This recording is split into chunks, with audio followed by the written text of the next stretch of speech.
शहर आई बहू। सुधा एक छोटे से गांव की रहने वाली और कम पढ़ी लिखी लड़की थी। इसके बावजूद उसकी शादी शहर में एक अच्छे खाते पीते घर में हो जाती है। सुधा, माँ सुबह सुबह मंदिर चली गई हैं। तुम बिना देर किए मेरे लिए नाश्ता बना दो, मुझे देर हो रही है। ए जी, मैं अभी आपके लिए ऐसा नाश्ता बना के लेकर आती हूँ कि आप अपनी उंगलियां चाटते रह जाएंगे जी। सुधा जल्दी से रसोई घर में जाती है। हे राम, रात के सारे जूठे बर्तन अब तक वैसे के वैसे ही पड़े हैं। एक काम करती हूँ, मैं इन्हें जल्दी से बड़ी वाली मशीन में डाल के धो लेती हूँ। सुधा सारे बर्तन वॉशिंग मशीन में डाल देती है और जैसे ही मशीन स्टार्ट करती है, मशीन के अंदर पड़े बर्तन धड़म धुड़ुम की आवाज करने लगते हैं और एक जोरदार आवाज के साथ वॉशिंग मशीन की मोटर जल जाती है। हे भगवान, ये क्या? वॉशिंग मशीन में आग लग गई। अरे बेवकूफ, किसने कहा था तुमसे वॉशिंग मशीन में बर्तन धोने के लिए? परसों आप ही ने तो मुझसे कहा था जी। अरे यार, वो मैंने डिश वॉशर के बारे में कहा था। वॉशिंग मशीन में तो सिर्फ कपड़े धोए जाते हैं। बहुत ज्यादा नुकसान हो गया क्या जी? अब वो तो इसका मिस्त्री ही आके बताएगा। 8-10 हजार से जेब ढीली करनी ही पड़ेगी। अच्छा, अब मैं जा रहा हूँ, बाहर नाश्ता कर लूंगा। और तुम भगवान के लिए माँ के आने तक घर की किसी भी चीज को हाथ मत लगाना। कार्तिक चिढ़कर घर से चला जाता है। इस तरह अलग अलग रहन सहन के चलते और शहर की नए जमाने की चीजों से अनजान सुधा अक्सर कोई ना कोई बेवकूफी कर देती थी। इसी तरह एक दिन सुधा कमरा साफ कर रही होती है कि तभी उसकी नजर कार्तिक के लैपटॉप पर पड़ती है। मेरे पतिदेव का भी जवाब नहीं, इतनी महंगी चीज को ऐसे ही रख छोड़ा है। ओहो, कितनी धूल जमी है इस पर। अभी इसे साबुन से रगड़कर साफ कर देती हूँ। सुधा कार्तिक के लैपटॉप को साबुन से धोकर कपड़ों के साथ सूखने के लिए रस्सी पर टांग देती है। शाम को जब कार्तिक घर लौटता है तो अपने लैपटॉप को इस तरह रस्सी पर टंगा देख उसकी आंखें फटी की फटी रह जाती है। हे भगवान, मेरा 50,000 का लैपटॉप इस रस्सी पर क्यों लटक रहा है? सुधा, याओ! क्या हुआ जी? ये क्या है? अब भगवान के लिए ये मत कहना कि तुम्हारे गांव में लोग लैपटॉप को इसी तरह धोकर सुखाते हैं। आपको पता है जी, इस पर कितनी धूल जमी थी। एक तो खुद आप अपनी चीजों को साफ सफाई से रखते नहीं, ऊपर से जब देखो मुझे आंखें दिखाते रहते हैं। हे भगवान, इस पागल औरत का मैं क्या करूं, क्या करूं, क्या करूं? सुधा रोने लगती है।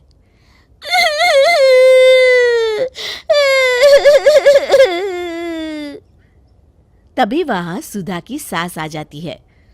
अरे अरे, क्या हुआ? इतनी जोर से क्यों चिल्ला रहा है? बाहर तक आवाज आ रही है। अपनी आंखों से देख लो, आपकी लाडली बहू ने मेरे इतने महंगे लैपटॉप के साथ क्या किया है। अब ये किसी काम का नहीं बचा। अरे, गलती तो इंसान से ही होती है ना, तू इसे प्यार से भी तो समझा सकता है। अरे बेटा, घर गृहस्थी की गाड़ी ऐसे नहीं चलती। पति पत्नी दोनों का आपसी तालमेल होना बहुत जरूरी है, और तू है कि जब देखो इस पर धौंस जमाते रहता है। बड़ा आया तू, चल बहू यहां से। कार्तिक भी मुंह बनाकर वहां से चला जाता है। फिर एक दिन सुधा बाजार में खरीदारी करने के लिए जाती है। अरे बहन जी, ऐसा सामान आपको पूरे बाजार में नहीं मिलेगा, सिर्फ और सिर्फ 600 रुपए का है। बाप रे बाप, 600 रुपए? अरे भैया, 100 रुपए की चीज 600 में दे रहे हैं। अरे लूटना है तो जाके बैंक लूटो ना, हम गरीबों को क्यों बेवकूफ बना रहे हो? रहने दो जी, नहीं चाहिए हमें। सुधा वहां से जाने लगती है। तभी दुकानदार उसे आवाज देता है। अरे बहन जी सुनिए तो, अच्छा कितने रुपए देंगी? 200 रुपए। अरे बहन जी, ये तो बहुत कम है, एक काम करिए, 400 रुपये दे दीजिए बस। 200 से 1 रुपया भी ज्यादा नहीं दूंगी, देना है तो दो वरना मैं तो चली। अच्छा ठीक है 200 ही दे दीजिए, वैसे भी बोनी का टाइम है। इस तरह सुधा पूरे बाजार में घूम घूम कर खरीदारी करती है। शाम को जब कार्तिक घर लौटता है तो घर में सामान का ढेर लगा देख चौंक जाता है। अरे बाप रे, लगता है सुधा पूरा बाजार खरीद लाई। इस औरत के कारण तो मैं एक कटोरा लेकर सड़क पर बैठ जाऊंगा। अरे क्या हुआ, अपने आप से क्या बड़बड़ा रहा है? अरे माँ, ये सब क्या है? इतना सारा सामान खरीदने की क्या जरूरत थी? आपको पता है अभी घर में पैसों की कितनी तंगी चल रही है। क्यों, शादी के पहले तू भी तो घर के लिए इतना ही सामान लेकर आता था ना? अच्छा बेटा, जरा सोच के बता, ये सामान कितने का होगा? इसमें सोचना क्या है माँ, 10-12 हजार से कम में तो बात नहीं बनी होगी। मैं खुद ये सारा सामान हर महीने लाता था। सुधा हंसने लगती है। अरे नालायक, ये सारा सामान मेरी बहू सिर्फ 3,000 रुपए में लेकर आई है।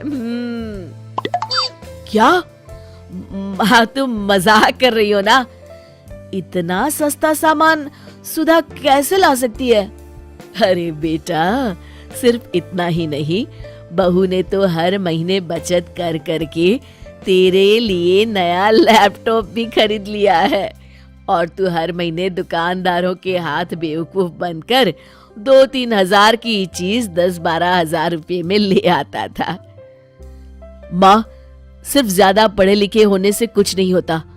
अक्लमंदी के साथ साथ समाज में रहने के तौर तरीके, लोगों से बात करने की कला, ये सारे गुण भी होने चाहिए, और जो सुधा में है। शिक्षा, ज्यादा पढ़े लिखे होने के साथ साथ इंसान में समझदारी और अक्लमंदी का तालमेल भी होना चाहिए।